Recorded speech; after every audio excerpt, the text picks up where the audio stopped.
Halo, assalamualaikum gengs. Balik lagi di acara Calon Kiai. Kali ini saya akan membahas tentang passion ya. Kenapa ini isu berangkat dari kata mengapa pembual sering mengatakan kata passion ya, menggunakan diksi passion. Terus dia sering menunjukkan bahwa cinta itu otonom dengan nafsu gitu ya.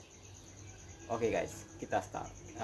Oke, yang pertama sebenarnya dalam bahasa Inggrisnya nafsu ya, uh, bahasa Inggrisnya itu passion gitu ya. Jadi kalau seorang misalkan saya tidak passion dengan pekerjaan saya gitu ya, berarti artinya saya tidak nafsu dengan pekerjaan saya gitu. Terus orang jadi mengagung-agungkan kata passion ya, saya tidak passion dengan pekerjaan ini gitu. Terus dia juga mengkritik tentang ini orang nafsuan gitu ya. Nah, that's it. Ada orang yang misalkan berhenti bekerja karena dia tidak passion. Terus orang yang berhenti bekerja ini mengatakan orang lain bekerjanya itu nafsuan gitu ya.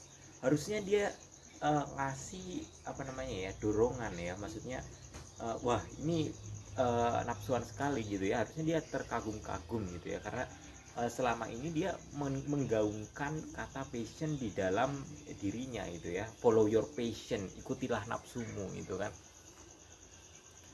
Jadi ada ini apa namanya, hipokriti ya, apa namanya, secara tata bahasa gitu.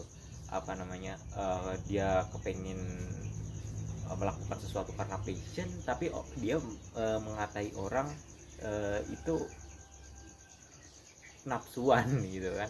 Dan itu dengan apa namanya ya, seolah bahwa nafsuan itu sesuatu hal yang negatif dan passion pada sesuatu hal yang positif bagi dia gitu. Padahal artinya nafsu ya passion gitu kan ya. Aduh kan,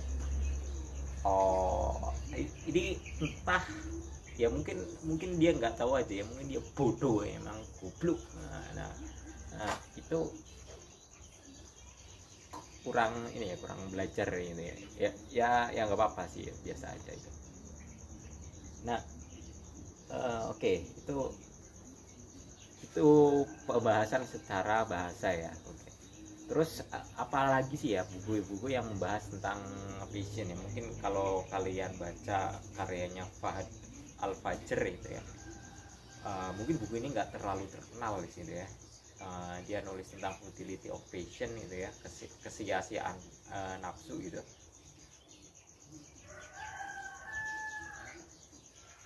Kalau orang yang sering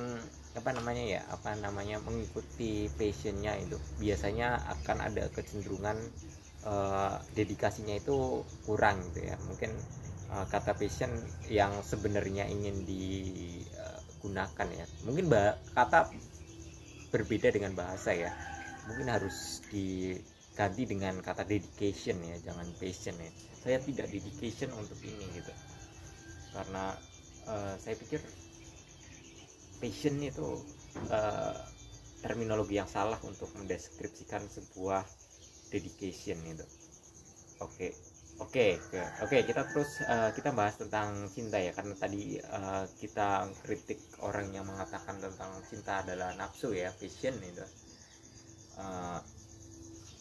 Kadang kita mungkin belajar ya dari Nietzsche gitu, bahwa ada yang namanya temporal love gitu ya. Mungkin suatu saat dorongan, seperti kata Che Guevara ya, bahwa revolusi yang terbesar hanya bisa dilakukan dengan cinta yang besar gitu ya. Atau mungkin cinta yang besar itu menghasilkan sebuah revolusi yang besar gitu ya. Artinya makna cinta yang digaungkan oleh Che Guevara itu ya, itu bukan passion, bahkan bukan passion ya, apalagi nafsuan seperti yang dikatakan sama orang-orang bodoh tadi gitu ya, orang yang kurang belajar dan banyak bacot gitu. Nah,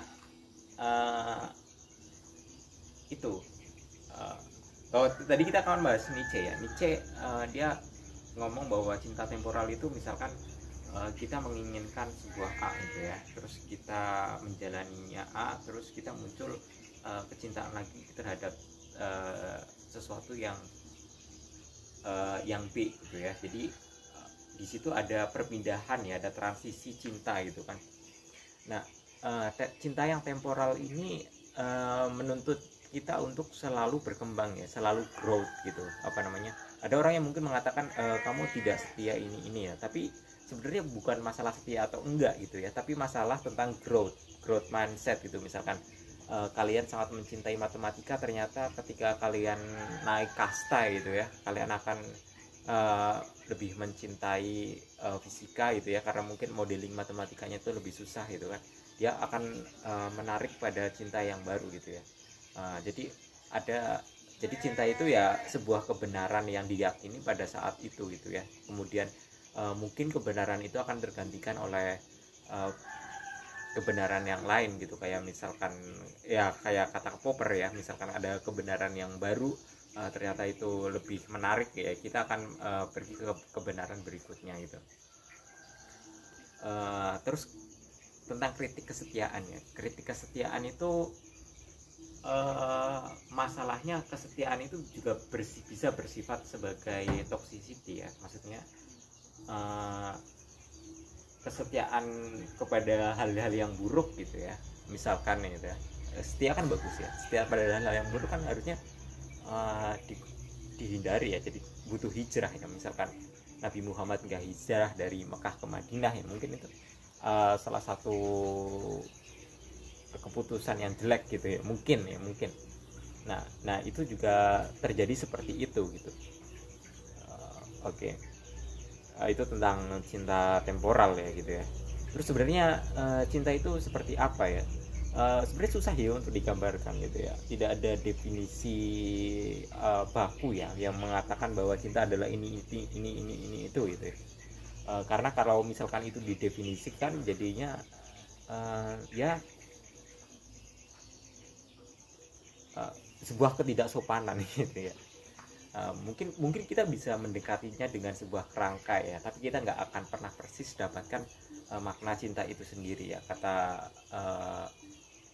Francis Clementine Bretano dalam Founder Maningkakan Bedeutung des Denah Aristotle gitu ya, misalkan kita mendeskripsikan tentang ada sebagai cinta gitu, bahwa apa namanya, salah satu masalah eksistensial terbesar manusia ya, yang ada itu adalah cinta lah. Itu kan eksistensial, kan berkaitan dengan ada ya. Mungkin kita bisa mendekatinya dengan terminologi apa namanya, dengan konsepnya yang diangkat oleh Francis Clementine Bretano ya. Kita bisa mendekatinya dengan sebuah kerangka, tapi kita nggak akan pernah dapat definisi yang jelas tentang makna cinta itu sendiri gitu.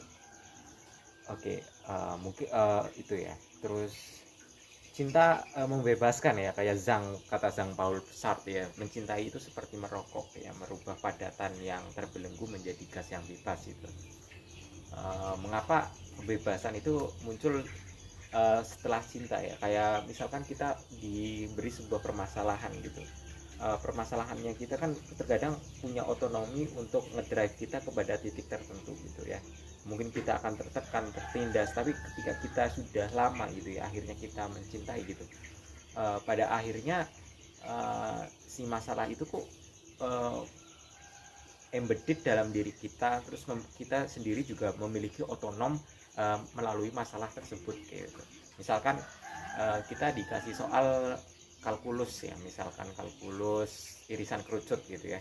Awalnya kita kan perlu belajar untuk memahami ini ya. Kita akan ada tekanan, terus ada dorongan untuk melakukan sesuatu, seolah-olah kita itu slave gitu ya. Tapi setelah kita menghadapinya berulang-ulang, terus diberong atau repetition gitu ya, menjaga jarak pada apa yang kita kerjakan gitu, terus kita menyelesaikan masalah tersebut ya, kita punya kemampuan mengenai irisan kerucut ya. Mungkin ini akan memberikan kita kebebasan dalam menganalisa permasalahan-permasalahan matematika yang akan muncul setelahnya gitu. Misalkan kalau misalkan kita ngiris kerucut dengan sebuah mesin ya, metode ngirisnya itu seperti apa supaya volume yang muncul itu seberapa gitu. Nah, kayak misalkan kita ngiris tumpeng, kita misalkan mau desain sebuah mesin yang untuk ngiris tumpeng gitu kan, mau dibagikan ke beberapa orang gitu ya, irisannya di titik yang mana gitu kan, dan bentuk kerucutnya seperti apa, itu kan memberikan kita kebebasan ya untuk mendesain alat tersebut gitu ya. Akhirnya kita akan menyadari bahwa cinta memberikan kita otonomi gitu. Dan di sini kita akan melihat bahwa seperti apa yang dikatakan oleh Jean-Paul Sartre, bahwa cinta itu seperti merokok ya, merubah padatan yang terbelenggu ya melalui api gitu ya menjadi gas yang bebas gitu. Oke, itu aja dari saya. Selamat siang.